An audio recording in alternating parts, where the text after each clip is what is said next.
Hola, mi nombre es Elena Pollatos, enfermera en el Hospital Virgen de la Luz de Cuenca y voy a hablar del PIC, las indicaciones y cuidados. El PIC es un catéter central de inserción periférica. Mediante una técnica estéril y mínimamente invasiva se va a acceder desde una vena del brazo, normalmente de elección la vena basílica, y cuyo extremo distal finaliza en la unión entre la vena cava superior y la aurícula derecha. El gran torrente sanguíneo que fluye por la vena cava va a permitir la administración de antibióticos irritantes, quimioterapia o nutrición parenteral, ya que se van a diluir rápidamente sin dañar la capa íntima de la vena y conservando así el capital venoso del paciente. Va a garantizar su acceso venoso hasta 18 meses con unos cuidados adecuados. El PIC va a estar indicado en diversas situaciones. Para la infusión de agentes compatibles por esta vía periférica durante más de 6 días y cuando no son compatibles por esta vía en cualquier periodo de tiempo. Como he dicho antes, para la administración de quimioterapia, agentes irritantes o nutrición parenteral, tanto a nivel hospitalario como domiciliario.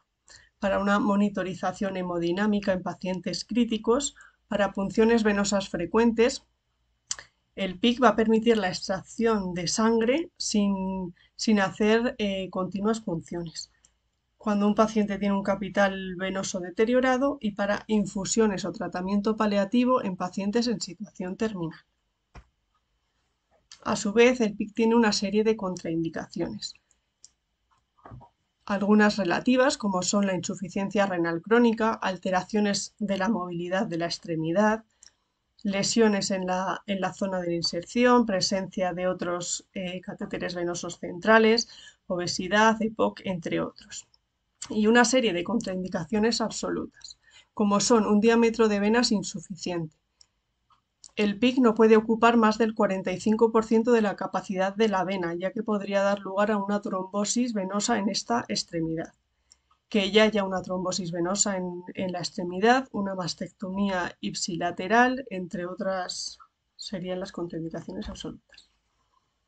A su vez, cuando un PIC está insertado puede tener una serie de complicaciones de índole infeccioso, ya sean del catéter, del orificio de entrada, del túnel o una bacteriemia, complicaciones mecánicas, neumotoras, embolismo aéreo, canalización de una arteria en vez de la vena o la perforación del propio vaso, y no mecánicas como una trombosis venosa profunda o la oclusión del catéter.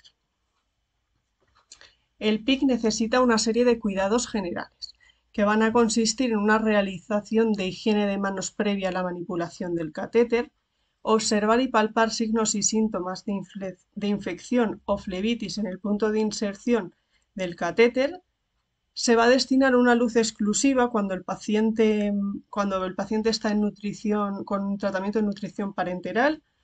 Se debe evitar el manejo de pinzas o tijeras que puedan dañar las luces del PIC y no usar pomadas tópicas en el punto de inserción que puedan infectarlo.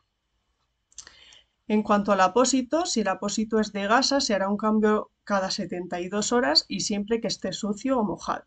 Si el apósito es transparente, se debe hacer la cura a los 7 días siempre que se conserve seco, limpio y bien pegado. Se debe apuntar la fecha de realización de la cura sobre el apósito para cambiarlo con la frecuencia descrita.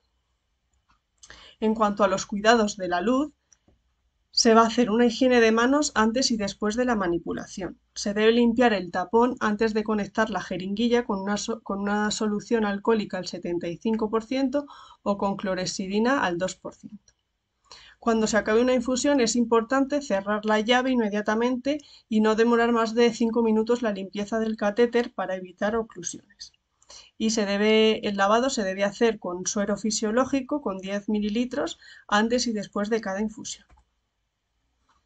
Para esta limpieza se va a utilizar una técnica pulsante que consiste en hacer una presión mililitro a mililitro para crear una turbulencia que quite los restos hemáticos de la luz.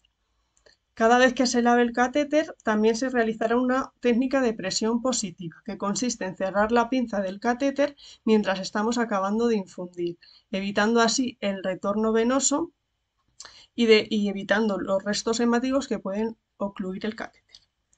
Se debe sellar con heparina sódica después de cada uso y en el caso de que el paciente en ese momento, en ese periodo de tiempo no lo esté utilizando, se hará cada 8 días para conservarlo así en buen estado.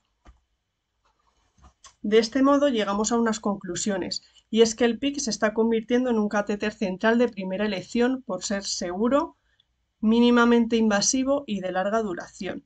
Sus cuidados son sencillos y van a permitir que el paciente pueda tenerlo hasta 18 meses. Es cómodo y seguro para el paciente, que va a evitar numerosas funciones, además de preservar el capital venoso que podría destruirse con tratamientos agresivos, el más conocido y frecuente, la quimioterapia en pacientes oncológicos. Además, también tiene una serie de ventajas económicas, ya que se va a reducir los costes de hospitalización porque el PICC va a permitir en numerosas ocasiones que el tratamiento sea domiciliario, evitando así esa hospitalización y dando al paciente una comodidad muy importante.